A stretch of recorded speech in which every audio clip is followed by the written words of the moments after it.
Olá pessoal, tudo bem? Sejam muito bem-vindos a mais um vídeo aqui do canal. Dando sequência ao vídeo anterior, agora nós vamos fazer algumas configurações iniciais aqui no Blender. Então essa aqui é a tela inicial, né? Quando você dá dois cliques lá no ícone para poder abrir o programa. A gente pode clicar aqui para iniciar um novo arquivo, um arquivo geral, né? Genérico no caso. A minha interface está um pouquinho diferente da sua, porque eu já tenho, né, iniciado alguns trabalhos aqui com o programa. Então, para deixar ele com padrão de fábrica, o que eu vou fazer? Eu vou vir aqui em Arquivo, Padrões, Defaults, e vou clicar aqui em Load Factory Settings, ou seja, isso aqui vai deixar o meu Blender como se eu tivesse recém-instalado ele no meu computador, tá? Então, eu clico aqui, clico novamente para confirmar, e provavelmente, né, essa aqui é a tela que você está vendo aí no seu computador. Bom, o Blender ele já funciona no sistema métrico, tá? Então se a gente clicar aqui nesse cone e vir aqui em Units, a gente já pode verificar que ele está no sistema métrico.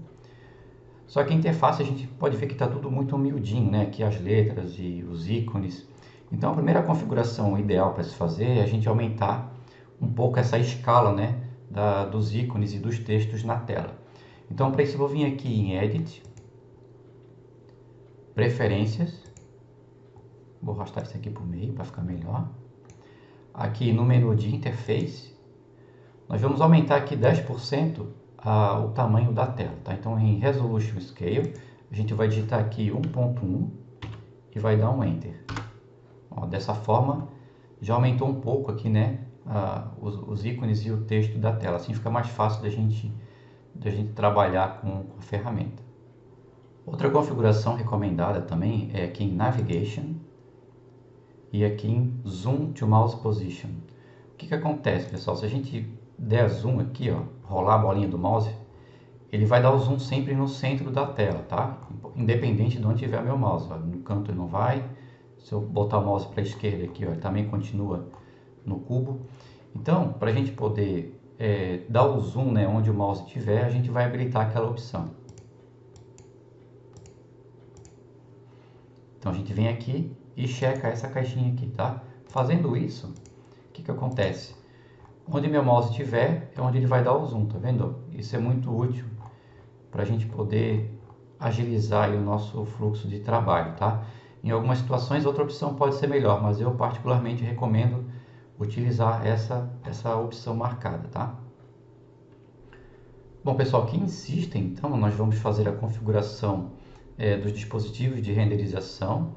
Se você tem uma placa de vídeo acelerada, você pode utilizar então a opção CUDA. Tá? Essa opção é indicada para placas que utilizam o chipset da NVIDIA, né? Da série GTX. Tá bom? A opção Optics é mais indicada, né, para quem utiliza placas da série RTX. No meu caso, como eu tenho uma RTX 3060, vou deixar essa opção marcada, Optics.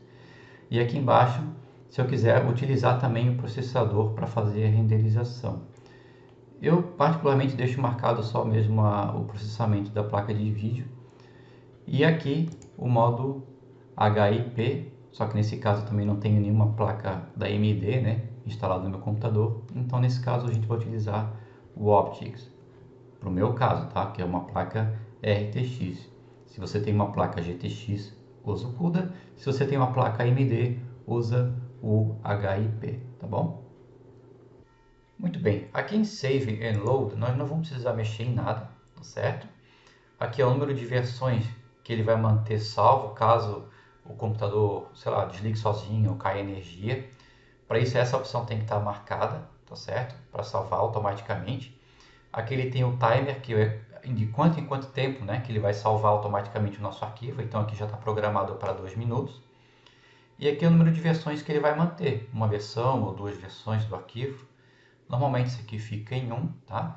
Se acontecer de cair a luz, né, então a gente vem aqui em File, Recover, Autosave, tá? Então aqui vai ter uma pastinha onde vai estar salvo aqui os arquivos, né, caso tenha ocorrido aí alguma queda de luz, tá certo? Bom, feito isso, o que a gente tem que fazer agora? Só clicar aqui em Save Preferences para ele salvar as preferências, né, que nós mudamos aqui no menu. e então continuar aí utilizando o programa, tá certo? Então é isso, te vejo então aí na próxima aula. Um grande abraço.